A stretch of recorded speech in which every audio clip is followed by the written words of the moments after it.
வயது குறைந்தபட்ச வித்தியாசம் இருக்கும், அதிகபட்சம் பலருக்கு 10-15 வயது வித்தியாசம் இருக்கும், சில பேருக்கு 20 வயதுகள் கூட வித்தியாசம் இருக்கும். இதனால் என்ன ஏற்படுகிறது தெரியுமா? இந்த மனைவியை விட அந்த கணவன் சீக்கிரத்திலேயே நோயில் விழுந்து விடுவான். எல்லாம் ரொம்ப டீப்பா நீங்க கவனிக்க வேண்டிய விஷயம். போற போக்கில் சொல்லிட்டு போற விஷயம் நினைச்சிடாதீங்க. இதே சம்பவம் நாளை உங்கள் வீட்டிலும் இருக்கலாம், என் வீட்டிலும் இருக்கலாம். அல்லாஹ் காப்பாற்ற வேண்டும். அல்லாஹ் நாடியவர்களை தவிர யாரும் இதில் தப்பிக்க முடியாது. பெண்களே, நினைத்து பாருங்கள். உனக்கு 20 வயது இருக்கும், உனக்கு திருமணம் முடிக்கும் போது உன் கணவனுக்கு 30 வயது இருக்கும். அவன் வாழ்க்கையின் பெரும்பகுதியை வெந்த பூமியிலே கழிக்கிறான், வாழ்க்கையின் பெரும்பகுதி வெளியிலேயே சுத்துகிறான். பல மாசுகள், பல தூசுகள் அவனுடைய வாழ்க்கையோடு விளையாடி கொண்டிருக்கிறது. பல நேரங்களில் குறித்த நேரத்திற்கு அவனால் உணவு உண்ண முடியாமல் போகிறது. பல நேரத்தில் குறித்த நேரத்தில் அவனால் சிறுநீர் கூட கழிக்க முடியாமல் போகிறது.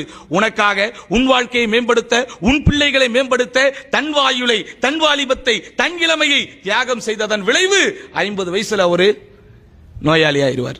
இப்ப யார